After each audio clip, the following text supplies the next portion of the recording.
అగ్ని పరీక్ష అయితే స్టార్ట్ అయింది కదా ఈరోజు ఎపిసోడ్. ఎంతమంది చూసారో, మీకు నచ్చిందా నచ్చలేదా అనేది కామెంట్ చేసి చెప్పండి. అండ్ నాకు ఎలా అనిపించింది అనేది ఫుల్ వీడియో చూడండి. అంతా వినిన తర్వాత కామెంట్ చేయండి, ఆవేశపడి కామెంట్ చేయకండి దయచేసి.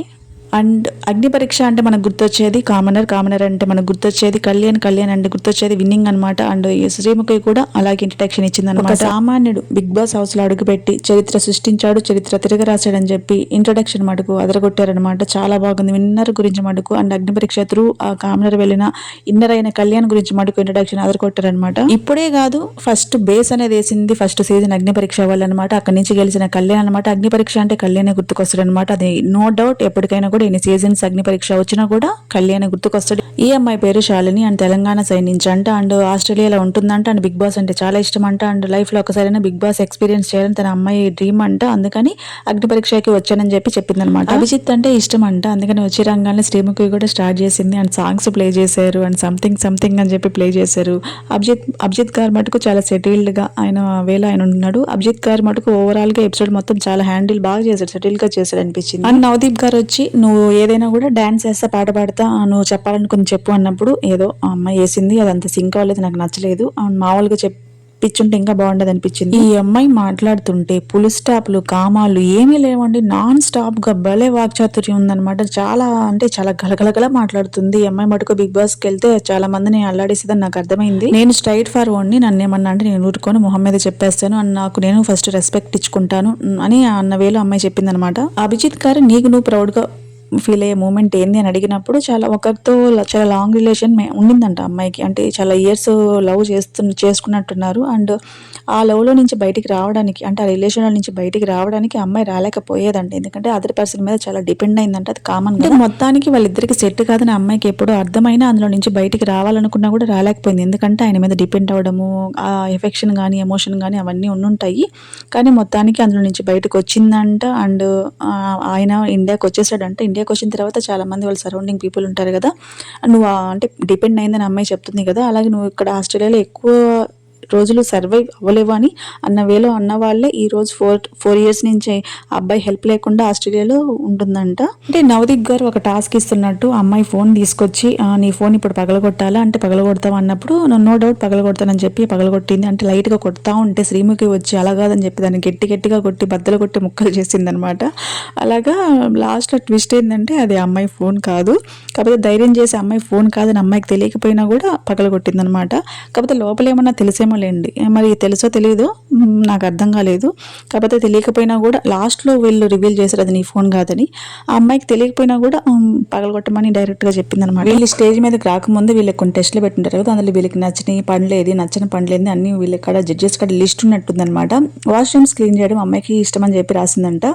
బిద్దుమాది ఉండి ఇక్కడ వాష్రూమ్స్ క్లీన్ చేయించలేం కాబట్టి షూస్ క్లీన్ చేయమని ఒక టాస్క్ ఇచ్చారనమాట. స్టేజ్ మీద అంటే ఏవి నచ్చని పనులు ఏవి నచ్చని పనులు రాస్తే అందరి దృష్టిలో పడతాము, అది వీళ్ళు అడుగుతారు, అందులో మనం హైలైట్ అవుతామని చెప్పి ముందుగానే అన్ని ఎక్స్పెక్ట్ చేసి వీళ్ళు అన్ని ముందు నుంచే ప్రిపేర్ అయ్యి వెల్ ప్లాన్డ్ గా, అది మంచి విషయమేలేండి. జడ్జెస్ ని ఇంప్రెస్ చేయాలన్నా, ఆడియన్స్ ఇంప్రెస్ చేయాలన్నా ఏదో ఒక యూనిక్ గా వీళ్ళు ప్లాన్ చేసుకునే వస్తారనమాట స్టేజ్ మీదకి. జడ్జెస్ అడిగే ప్రశ్నలకి చాలా తెలివిగా, చాలా అంటే మనం ఏ ఆన్సర్ చెప్తే మనకంటూ ఒక అంటే వీళ్ళ కళ్ళలో పడతాము, ఆడియన్స్ కళ్ళలో పడతాము అనేది ఈ అమ్మాయికి పల్స్ బాగా పట్టుకునే వచ్చింది స్టేజ్ మీదకి. మొత్తానికి షూస్ అక్కడ తెచ్చి పెట్టారనమాట. షూస్ అనేవి ఏవే పాత తేరలేండి, కొత్తవి, వాటి మీద బుడద రాసు ఏదో ఒకటి అట్లా పెడతారనమాట. మొత్తానికి అమ్మాయిని కూర్చోబెట్టారు, షూస్ క్లీన్ చేస్తా ఉండమని చెప్పారనమాట. ఈ అమ్మాయికి ఇచ్చిన టాస్క్ తనేమి అంటే అంత ఇష్టంగా చేయలేదన్నమాట. జడ్జెస్ని వాళ్ళు ఇచ్చారు కాబట్టి ఈ అమ్మాయి పూర్తి చేసింది అనేది మనకు అర్థమైంది అక్కడ. అందుకని అభిజిత్ గారు ఇదంతా గమనించి ఏ పని తక్కువ పని కాదు, నేను ఎక్కడికైనా బయటకు వచ్చేటప్పుడు నా షూస్ నేనే క్లీన్ చేసుకుంటా వస్తాను, ఏది తక్కువ చేసి చూడాల్సినంత అవసరం లేదు. అమ్మాయిని హ్యాపీ చేసే వర్డ్స్ చెప్పి అమ్మాయి స్టేజ్ మీద ఉంటే అభిజిత్ గారు కొన్ని టిష్యూ పేపర్లు ఎత్తుకెళ్ళి అమ్మాయి షూస్ అంటే అమ్మాయి చెప్పులు క్లీన్ చేస్తారనమాట. అది కొంచెం ఎక్కువ అనిపించింది నాకు, అంటే అవసరం లేదనిపించింది. అభిజిత్ గారు ఎప్పుడు అంటే ఓవర్గా ఏం చేయరు, కాకపోతే అదేం కంటెంట్ కోసం చేశారని నేను చెప్పట్లేదు, కానీ చూసే వాళ్ళకి అట్లా అనిపించింది అనమాట. అభిజిత్ గారు అప్పుడు సీజన్లో ఆయన ఉన్నప్పుడు అభిజిత్ గారికి ఇప్పటికీ చాలా డిఫరెన్స్ ఉంది. అండ్ పోయిన అగ్ని పరీక్ష సీజన్ 1లో కూడా నేను గమనించాను, చాలా మార్పు వచ్చింది అప్పటికి ఇప్పటికి. 2 గ్రీన్లు 1 రెడ్ ఇచ్చి హోల్డ్లో పెట్టారనమాట. నేను వచ్చిన వాళ్ళందరినీ అందరి గురించి చెప్పట్లేదు ఎపిసోడ్లో, ఎందుకంటే బాగా హైలైట్ అయిన వాళ్ళు అండ్ వాళ్ళు క్లారిటీగా మాట్లాడిన వాళ్ళు పొటెన్షియల్ ఉన్న వాళ్ళు మాత్రమే నేను వీడియోలో వాళ్ళ గురించి చెప్తున్నాను. ఝాన్సీ అనే అమ్మాయి సూర్యాపేట నుంచి వచ్చింది అండ్ వీళ్ళు ముగ్గురు ఆడపిల్లలంట. వాళ్ళ నాన్నకి మగపిల్లలు లేని లోటు తీర్చాలని చెప్పి, అంటే వాళ్ళ ఫాదర్ ఎవరైనా కూడా ముగ్గురు ఆడపిల్లలు ఉన్న ఫ్యామిలీ పేరెంట్స్ మెంటాలిటీ ఎలా ఉంటుందంటే మాకు మగపిల్లకాయలు లేరు, ఆ పని చేసే, అంటే మగపిల్లకాయలు ఉంటే అన్ని పనులు వాళ్ళే చేస్తారని ఒక మెంటాలిటీలో చాలా మంది ఉంటాం కదా.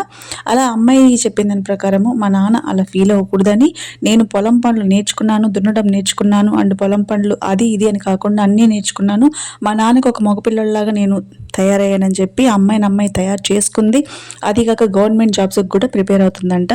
ఈ అమ్మాయి పొలం పనులు వాళ్ళ ఫాదర్కి పొలం పనుల్లో సహాయం చేయడమే కాకుండా తన గవర్నమెంట్ జాబ్స్కి ప్రిపేర్ అవుతూ అండ్ ఫోక్ సింగర్గా నాకు ఎక్కడ గుర్తింపు రాలేదు. ఆ గుర్తింపు తెచ్చుకోవడానికి నేను బిగ్ బాస్ హౌస్కి వెళ్ళాలనుకుంటున్నాను, అగ్ని పరీక్షకు వచ్చానని చెప్పి అమ్మాయి ఎందుకు ఆ బిగ్ బాస్కి వెళ్ళాలనుకున్న దాని మీద క్లారిటీ అయితే ఇచ్చిందనమాట. అండ్ పాడిచ్చారు కూడా, వాయిస్ కూడా చాలా బాగుంది. అండ్ ఇన్స్టాగ్రామ్లో ఈ అమ్మాయిని ఫాలో అయ్యే అందరికీ ఈ అమ్మాయి ఎలా పాడుతుందో కూడా తెలిసే ఉంటుంది అనమాట. నేను అప్పుడప్పుడు ర్యాండమ్గా తగిలేది, చాలా మంది నాకు ఈ అగ్ని పరీక్షలో ఉండేవాళ్ళు ర్యాండమ్గా తగిలి చూసిన వాళ్ళు ఉన్నారు, కొంతమంది నేను చూడలేదు. నలుగురు ఆడపిల్లకాయల్లో ఒక్కరైనా గవర్నమెంట్ జాబ్ చేయాలని చెప్పి వాళ్ళ నాన్న కోరికంట. అందుకని ఆ అమ్మాయి ఆ కోరికని తీరుస్తుందన్నమాట. అంటే కానిస్టేబుల్కి, ఎస్ఐకి ఆ ఎగ్జామ్స్కి ప్రిపేర్ అవుతుందంట. అండ్ ఫోక్ సింగర్గా పాటలు పాడుతుంది, వ్యవసాయం చేస్తుంది, మల్టీ టాలెంటెడ్ అని చెప్పి నాకు అనిపించింది. ఈ అమ్మాయిలో వర్త్ ఉంది అండ్ పొటెన్షియల్ ఉంది.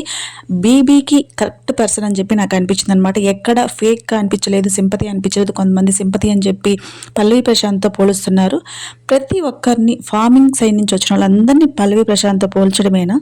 అంటే వాళ్ళకి ఏం జర్నీ చూడాల్సిన అవసరం లేదు. ఈ అమ్మాయి జర్నీ చూడకుండానే పల్లవి ప్రశాంత్ ట్యాగ్ ఇచ్చేస్తారా? పల్లవి ప్రశాంత్ గేమ్ చాలా మందికి నచ్చలేదు. శివాజీ గారు లేకుండా పల్లవి ప్రశాంత్ గేమ్ ఆడుంటే టాస్క్లు ఆడాడు, కానీ శివాజీ గారి సపోర్ట్ లేకుండా ఆడుంటే ఇంకా అబ్బాయికి కూడా బాగానే ఉండేది. బయటకు వచ్చిన తర్వాత అబ్బాయి బిహేవియర్ తేడాగా ఉంది అండ్ హౌస్లో కూడా చాలా ఓవర్ డ్రామాగా అనిపించింది అనమాట. చాలా మందికి నచ్చలేదు. అట్లా అని చెప్పి ప్రతి ఒక్కరిని ఫార్మింగ్ సైడ్ నుంచి వచ్చిన వాళ్ళందరినీ పల్లవి ప్రశాంత్తో పోల్చడం అనేది ఎంతవరకు కరెక్ట్? శ్రీముఖి అడగద్దనమాట, నువ్వు ఇంత సాఫ్ట్గా ఉన్నావు, ఇంత ఇలా ఉన్నావు, బిగ్ బాస్కి వెళ్తే నిన్ను చాలా మంది టార్గెట్ చేస్తారు, చాలా రకాలుగా మాట్లాంటారు, అవన్నీ పడాలి, నీకు అంత స్ట్రాంగ్నెస్ ఉందా అని అడిగినప్పుడు నా వరకు వచ్చినప్పుడు నేను స్ట్రాంగ్గా ఫైట్ చేస్తాను. విలేజ్ బ్యాక్గ్రౌండ్ నుంచి వచ్చిన ఎవరైనా అమ్మాయిలైనా అబ్బాయిలైనా కష్టం విలువ తెలిసిన వాళ్ళై చాలా మంది ఉంటారండి. అందుకని ఎవరైనా 4 మాట్లాడినా కూడా పడే అంత స్ట్రాంగ్నెస్ ఉంటుంది. ఈ అమ్మాయిలు కూడా అది కనిపిస్తుంది. సాఫ్ట్ నేచర్ కనిపించినా స్ట్రాంగ్నెస్ కూడా కనిపిస్తుంది అనమాట. బాగానే ఫైటింగ్ స్పిరిట్ ఉంది, బాగానే గట్టిగానే ఇస్తుందని నాకు అనిపిస్తుంది. సాంగ్ పెడితే డ్యాన్స్ కూడా వేసిందండి. చాలా ఉన్నాయి ఈ అమ్మాయిలో క్వాలిటీస్. సాంగ్ పాడుతుంది, డ్యాన్స్ వేస్తుంది, ఆ డ్యాన్స్లో గ్రేస్ ఉంది, బాగుంది. చాలా వరకు బిగ్ బాస్లో మార్నింగ్ సాంగ్ పెడతారు కదా, నువ్వు డ్యాన్స్ వేయగలవా అన్నప్పుడు అమ్మాయి డ్యాన్స్ వేసి చూపించింది అనమాట. చాలా బాగా వేసింది. నవదీప్ గారు నీ స్టోరీ అందరికీ తెలుసుకోవాల్సిన స్టోరీ అని చెప్పి గ్రీన్ ఇచ్చారనమాట. అండ్ బిందుమాధవి గారు కూడా గ్రీన్ ఇచ్చారు.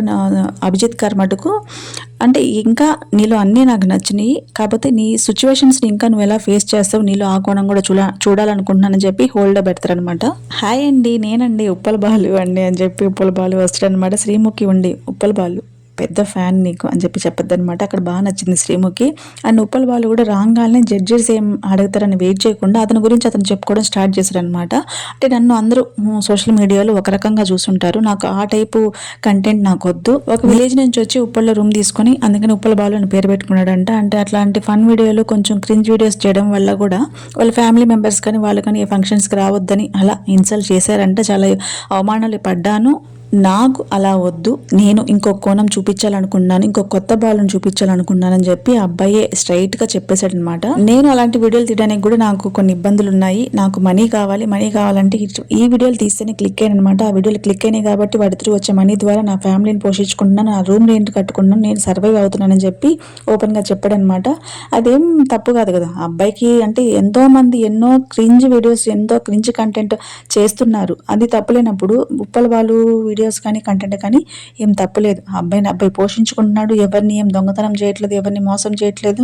నచ్చిన వాళ్ళు చూస్తారు, నచ్చిన వాళ్ళు చూడరు అనమాట. అందులో ఏం బలవంతం ఏమి ఉండదు కదా. అబ్బాయి వీడియోలు తీసి పెడతారు, నచ్చిన వాళ్ళు చూస్తారు, ఫన్ చేస్తారు, కామెంట్లో తిడుతుంటారు. నేను మేము కూడా చూస్తూ ఉంటాం కదా, ఎవరి ఇష్టం వాళ్ళది. ఆ అబ్బాయి ఎవరిని మోసం చేయట్లేదు. నవదీప్ గారు అడుగుతారు, ఇంతకుముందు చేసినవన్నీ వెహికల్ వీడియోలే కదా, వెహికల్ వీడియోస్ కిందకే వస్తాయి కదా అన్నప్పుడు ఉప్పల బాలు ఉండి ఇంతకుముందు ఫస్ట్ స్టార్టింగ్లో చేసేవాడిని సార్, అవి కొన్ని మార్చుకున్నాను, అంటే పబ్లిక్కి ఫ్యాన్స్కి నచ్చకపోవడంతో కొన్ని చేంజెస్ చేసుకున్నాను.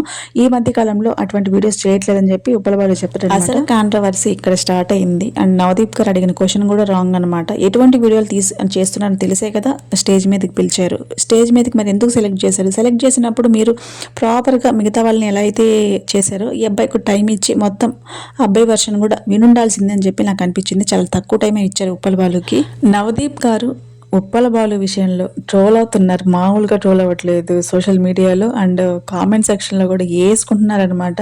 అంటే ఫస్ట్ ఎపిసోడ్లోనే ఇంత కాంట్రవర్సీ వచ్చిందంటే ఇంక ముందు ముందు ఎపిసోడ్స్ ఏ రేంజ్లో ఉంటున్నాయో అర్థమైపోతుంది. అండ్ నవదీప్ గారు too much straight forward and కొంచెం పొగరు కూడా ఉంటుంది ఆయనలో. ఫన్ యాంగిల్ అయితే చెప్పుకునే అవసరం లేదు. అవన్నీ కలిపిన మనిషి కాబట్టి ఏదున్నా మొహం మీద చెప్తాడు. అదే ఇక్కడ వచ్చిన ప్రాబ్లము. ఉప్పల బాలుని అలా అనకుండా ఉండుంటేనే బాగుండేది అనమాట. ఎవరి లైఫ్ వాళ్ళు, ఎవరిని మోసం చేయకుండా, ఇటువంటి దొంగతనాలు చేయకుండా, ఎవరికి నష్టం కలగకుండా చేసే పని ఏదైనా రెస్పెక్ట్ఫుల్ పని అనమాట. మీకు నచ్చితే సెలెక్ట్ చేయాలి, నచ్చకపోతే వదిలేయాలి. కానీ ఇంత తెలుగు రాష్ట్రాలు చూసే స్టేజ్ మీద అబ్బాయిని అలా అనడం కూడా కరెక్ట్ కాదు. ఎందుకంటే చాలా మందికి రీచ్ అవుద్ది ఈ వీడియో, చాలా మంది వైరల్ అయింది కూడా.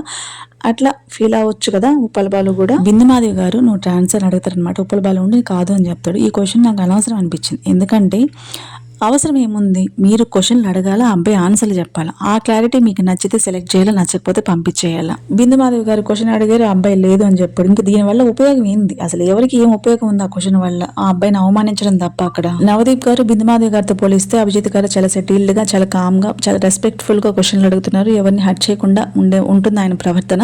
అది బాగా నచ్చింది నాకు. ఇప్పుడు రన్నింగ్ రాజా అని ఒక ఆయన వస్తాడనమాట, కంటెస్టెంట్ వచ్చాడు. నాకు ఉప్పల బాలుతో పోలిస్తే ఈయనకి ఎక్కువ అవమానం జరిగిందని నాకు అనిపించింది. ఎందుకంటే ఈయన చేసిన డ్రామా కానీ, ఈయన చేసిన ఓవర్ యాక్షన్ కానీ, ఈయన చేసిన ఏదైతే ఉందో మొత్తం చాలా చిరాగ్గానే ఉంది, చాలా క్రింజ్గానే అనిపించింది అనమాట. కోపం వస్తుంది ఎవరికైనా. ఆయన చేసిన కంటెంట్ నచ్చకపోయినా కూడా, కానీ చాలా ఘోరంగా అవమానించారని చెప్పి నాకు అర్థమవుతుంది. ముఖ్యంగా శ్రీముఖి అయితే చాలా ఓవర్ యాక్షన్ చేసిందని నాకు అనిపించింది. అంత అవసరం లేదనిపించింది. ఇంతకుముందు ఫస్ట్ సీజన్లో ఇంతగా మించి వచ్చిన వాళ్ళు ఉన్నారు. అక్కడికి వీళ్ళు ప్రిపేర్ అయ్యే ఉంటారనమాట. జడ్జెస్ కానీ, హోస్ట్ కానీ, శ్రీముఖి కానీ చాలా విచిత్రమైన వాళ్ళే వస్తారని చెప్పి వాళ్ళది చూపించుకోవడానికి, అంటే వాళ్ళు సెలెక్ట్ అవ్వడానికి ఏం చేస్తారని చెప్పి వాళ్ళు చాలా విచిత్రంగా ప్రవర్తించే కంటెస్టెంట్సే వస్తారు.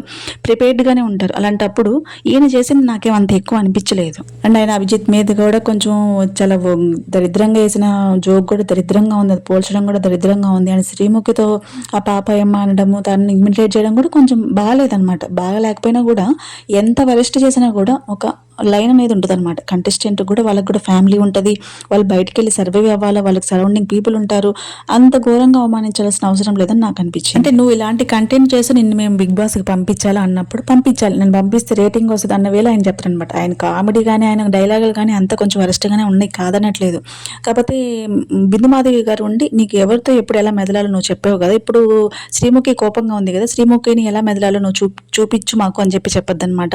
ఆ విధంగా అతని దగ్గరికి వెళ్ళి ఆ కంటెంట్ చేయబోతుంటే శ్రీముఖి ఉండి నువ్వు ఇక్కడ దగ్గరికి వచ్చావంటే చెంప మీద కొడతా అని చెప్పి అంటది అనమాట. నాకెందుకు అది కొంచెం ఓవర్ అనిపించింది. చెంప మీద కొడతా ఏంది, అంత అవసరం లేదనిపించింది. అంటే ఆయన శ్రీముఖి కంటే కొంచెం ఏజ్డ్ అనే అనిపిస్తున్నాడు, పెద్ద ఆయనలాగే, అంటే కొంచెం ఏజ్ ఉన్న పర్సన్ అనే అనిపిస్తున్నాడు అనమాట. అది చెంప మీద కొడతా, దగ్గరికి వచ్చామంటే అది కంటెంట్ మీరే ఇచ్చారంటే నిన్ను ఇంప్రెస్ చేయమని వాళ్ళు టాస్క్ ఇచ్చినప్పుడు నిన్ను ఇంప్రెస్ చేయడానికి కొంచెం దగ్గరికి వస్తే తప్పేంది, దానికి కూడా చెంప మీద కొడతా అనడం అవసరం. ఈయన విషయంలో మటుకు నాకు కొంచెం నచ్చలేదు. ఈయన ముగ్గురు రెడ్లు ఇచ్చారండి. అందరూ రెడ్లు ఇచ్చారు. రెడ్ ఇవ్వడం కరెక్టే కాదనట్లే. కాకపోతే అంత అవమానించాల్సినంత అవసరం లేదు. ఈయనకి ఒక ఫ్యామిలీ ఉంటుంది. ఇప్పుడు ఇవన్నీ చూసిన తర్వాత బయటికి వెళ్ళాలా, వాళ్ళందరి మధ్య బతకాలి, ఈయనకంటూ ఏదో ఒక జాబ్ చేసుకోవడం ఏదో ఒకటి ఉంటుంది కదా, అక్కడ ఈయన సర్వైవ్ అవ్వాలా, అంత అవసరం లేదని నాకు అనిపించింది. మీ ఒపీనియన్ ఏందో చెప్పండి కామెంట్ సెక్షన్. మిథిలేష్ అనే అబ్బాయిని వచ్చాడనమాట. అబ్బాయి అయితే చాలా స్ట్రాంగ్ కంటెస్టెంట్ అండ్ బిగ్ బాస్కి సెలెక్ట్ అవుతాడు కూడా, ఏం డౌట్ లేదు. ఎందుకంటే మంచి బాడీ బిల్డర్ లాగా ఉన్నాడనమాట. బిగ్ బాస్ పంపించినా కూడా ఒక 4-5 ఒకే చెత్త ఎత్తి వేయగల సామర్థ్యం ఉన్నట్టుంది. అండ్ నవదీప్ గారు కూడా చాలా వెయిట్ పెట్టి పుషప్ తీయమంటే తీసాడనమాట. ఎలాంటి టాస్క్ ఇచ్చినా చేశాడు. మంచి క్లారిటీ ఉంది, మాట్లాడేటప్పుడు డిఫెండ్ చేస్తున్నాడు. ఎటువంటి విషయం మీద అయినా కూడా తెలుగు మీద మంచిగా పట్టుంది. అన్ని విధాల స్ట్రాంగ్ కంటెస్టెంట్ అనమాట. ఈయన పక్క బీబీకి అయితే పోతాడు. చాలా మంది వచ్చారు. నేను కొంతమంది గురించి మాట్లాడాను. అంటే హైలైట్ అయిన వాళ్ళ బాగా మాట్లాడిన వాళ్ళ గురించి, బాగా కంటెంట్ ఉండే వాళ్ళ గురించి మాట్లాడాను అనమాట. ఈ వీడియో మీద మీ ఒపీనియన్ అయితే చెప్పండి. ఫస్ట్ టైం అగ్ని పరీక్ష రివ్యూ ఇస్తున్నాను. మీకు ఓవరాల్ ఎపిసోడ్ మీద అండ్ నవదీప్ గారి ఉప్పల బాలు కాంట్రవర్సీ మీద and Bindu Madhavi straight forwardness మీద, ఓవరాల్ ఎపిసోడ్ మీద, శ్రీముఖి ఓవర్ యాక్షన్ మీద మీ ఒపీనియన్ అయితే తెలియజేయండి అనమాట. వీడియో కనుక నచ్చినట్లయితే తప్పకుండా ఒక లైక్ అయితే ఇవ్వండి. ప్లీజ్ ఒక లైక్ అయితే చేయండి. థ్యాంక్ యూ సో మచ్ అందరికీ. Thank you.